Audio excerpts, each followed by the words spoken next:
एक शहर पड़ता है उदयपुर। उदयपुर में एक राजा हुआ करता था। उसके राज घराने में एक मंदिर था। उसके राज्य से बाहर मंदिर था। वहां एक पुजारी जी रहते थे, उनका नाम था देवा पंडित जी। विशेष ध्यान से सुनना, परमात्मा की जब कृपा होती है। देवा पंडित जी रोजाना पूजा करते थे, नित्य प्रति पूजा करते थे मंदिर में। राजा का रोजाना का कार्य था, वो शाम को संध्या वंदन के लिए मंदिर पर जाता था, प्रभु की आरती में सम्मिलित होता था जाकर के। और आरती होने के बाद जो श्री रघुनाथ जी को जो माला पहनाई जाती थी, उस माला को पुजारी जी उस राजा के गले में डालते थे, उसके गले में उस हार को डाल देते थे। बहुत दिन ये प्रक्रिया चलती रही, बहुत दिन तक ये प्रक्रिया चलती रही मैयाओं। एक दिन पुजारी जी, शाम का समय हो गया, बहुत समय बीत गया, राजा नहीं आया उस दिन। पुजारी ने सोचा हो सकता है लेट हो गए हों आज, तो थोड़ा सा और इंतजार किया आरती का। लेकिन बहुत इंतजार हुआ, काफी देर हो गई। बाहर भी जाकर के एक दो व्यक्ति को पूछा, उन्होंने मना कर दिया, भैया हमें जानकारी नहीं है। तो पुजारी जी ने आज आरती की। आरती करने के बाद जो माला रोजाना राजा के गले में डालते थे ना, उस माला को आज उन्होंने, पुजारी जी ने स्वयं उस माला को धारण कर लिया मैया। स्वयं उस माला को धारण कर लिया पुजारी जी ने। अब जैसे ही उस माला को धारण किया, धारण करने के बाद मंदिर के पट बंद किए, बाहर निकल करके आए। जैसे ही बाहर निकले तो सामने से एक सेना नायक दौड़ करके आ रहा था कि राजा जी आ रहे हैं, राजा जी आ रहे हैं। अब तो पुजारी जी घबराने लग गए, बोले मैंने मंदिर के पट बंद कर दिए और माला अपने गले में डाल ली, अब राजा को क्या पहनाऊंगा मैं, क्योंकि राजा रोजाना आता है भैया, राजा तो राजा है। तो पुजारी ने झटपट से वो माला उतारी जल्दी जल्दी में। वहीं पास में फुलवारी लगी हुई थी, बड़े बड़े पत्ते थे, उन पत्तों में उस माला को रख लिया पुजारी जी ने। जैसे ही पुजारी जी ने उस माला को रखा, राजा आए। राजा बोले पुजारी जी आज तो हमें भी विलंब हो गया, क्षमा चाहते हैं, आज तो बाहर से ही हम परमात्मा के हाथ जोड़े ले रहे हैं, आज अंदर दर्शन नहीं कर पाएंगे। पुजारी उन्होंने हाथ जोड़े परमात्मा के, वहीं से दर्शन कर लिए, नमन किया। पुजारी जी ने उस माला को निकाल करके राजा के गले में डाल दिया मैया। जैसे ही राजा के गले में उस माला को डाला, राजा को थोड़ा सा आश्चर्य हुआ, भ्रम हुआ। राजा बोला पुजारी जी, ये वही माला है जो रोजाना रघुनाथ जी के गले में डाली जाती थी, वही माला या कोई दूसरी है? रघुनाथ जी वाली माला है या कोई और अन्य माला है? पुजारी जी बोले नहीं नहीं महाराज, ये वही माला है। अब पुजारी जी कैसे कहते हैं कि ये माला पहने हमने पहन ली, उसके बाद फिर आपके गले में डाली है, क्योंकि पहले तो डायरेक्ट रोजाना डाली जाती थी। पुजारी जी बोले नहीं महाराज, ये वही माला है। राजा को और संशय हुआ। राजा बोला कि आपको कैसे मालूम पड़ गया कि मैं लेट आऊंगा? भाई आपने मेरे लिए इस माला को रख रखा है, तो आपको कैसे विदित था कि मैं आज देरी से आ पाऊंगा? आप तो मंदिर के पट बंद करके जा ही रहे थे घर पर, तो आपको कैसे विदित हो गया, मालूम होगा कि मैं आने वाला हूं?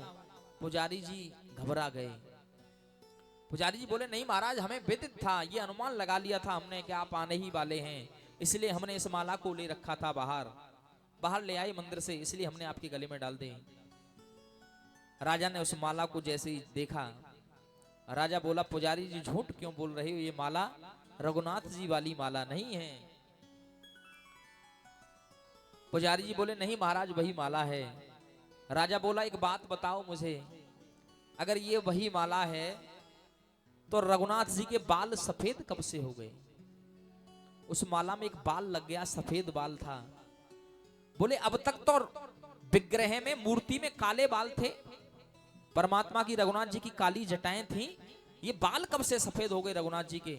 अब तो भैया पुजारी जी घबरा गए। पुजारी जी बोले भैया कहते ना, एक झूठ को छुपाने के लिए कई झूठों का सहारा लेना पड़ता है। पुजारी जी घबरा गए, बोले नहीं नहीं नहीं महाराज, ये वही माला है। क्या रघुनाथ जी के बाल सफेद हैं? पुजारी जी बोले हाँ रघुनाथ जी के बाल सफेद हैं। और प्रतिमा में मैया काले बाल थे रघुनाथ जी के। पुजारी जी ने झूठ बोल दिया कि बाल सफेद हैं, क्योंकि उन्हें डर था कहीं पुजारी राजा कुछ करना दे। कह दिया हाँ रघुनाथ जी के बाल सफेद हैं। राजा बोला झूठ मत बोलो, आप झूठ बोल रहे हो, रघुनाथ जी के बाल काले हैं, आप कह रहे हो सफेद हैं, सफेद हो ही नहीं सकते। पुजारी जी बोले महाराज मैं झूठ नहीं बोल रहा, रघुनाथ जी के बाल सफेद ही हैं, रघुनाथ जी के बाल सफेद हैं। राजा बोला चलो आज तो मंदिर के पट बंद हो गए, कल सुबह जैसे ही पट खुलेंगे हम आकर के देखते हैं कि रघुनाथ जी के बाल काले हैं या सफेद हैं। क्या रात रात में ही रघुनाथ जी के बाल सफेद हो गए? कल रात्रि तक तो काले थे। कल आकर के हम देखते हैं अगर आपका झूठ पकड़ा गया, आपने जो झूठ बोला है अगर आपका झूठ पकड़ा गया ना तो आपको हम मृत्यु दंड भी दे सकते हैं। सोचो मैया, विचार करो। राजा ने कहा हम आपको मृत्यु दंड भी दे सकते हैं अगर आपका झूठ पकड़ा गया, अगर आपने झूठ बोला है तो। राजा वहां से चला गया। पुजारी जी अपने घर पर गए। पूरे नगर में इस बात की मालूम पड़ गई कि कल राजा जी रघुनाथ जी के मंदिर के पट को खुलवाएंगे और देखेंगे कि बाल सफेद हैं या काले हैं, क्योंकि पुजारी जी ने झूठ बोला है। और मैया कहते हैं ना, तमाशा देखने वालों की लाइन लग जाती है। भक्ति के कार्य में बोला जाए तो लोग नहीं आएंगे, लेकिन कहीं तमाशा हो रहा हो तो लाइन लग जाती है। सब तैयार थे कि कल सुबह हमें जाना ही जाना है। पुजारी जी घर पर पहुंच गए। पुजारी जी घर पर पहुंचे, रात्रि भर नींद नहीं आई पुजारी जी को, आंखों में आंसू थे, क्योंकि पुजारी जी को मालूम था मैंने झूठ बोला है। लेकिन एक आस थी परमात्मा से, प्रभु आप ही मुझे बचा सकते हो, आपके अलावा बचाने वाला कोई नहीं है भगवान, आप ही मुझे बचा सकते हो। प्रभु कोई ना कोई ऐसी कृपा करिए जिससे एक भक्त की भी बात बन जाए। प्रभु अगर आपके एक भक्त की बात बन गई तो प्रभु फिर आपकी बात तो बन ही जाएगी। प्रभु आओ कृपा करो। पुजारी जी रात्रि भर सो नहीं पाए, आंखों में आंसू लिए, आंखों में आंसू थे पुजारी जी के। मन ही मन में प्रभु का चिंतन कर रहे हैं, कह रहे हैं प्रभु से, हे प्रभु आप सब कुछ हो, कुछ करिए, मेरी इज्जत को बचाइए, मेरी लाज को बचाइए।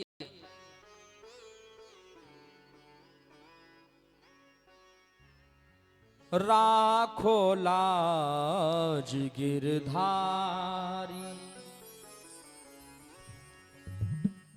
राखो लाज गिरधारी हमारी, राखो लाज गिरधारी।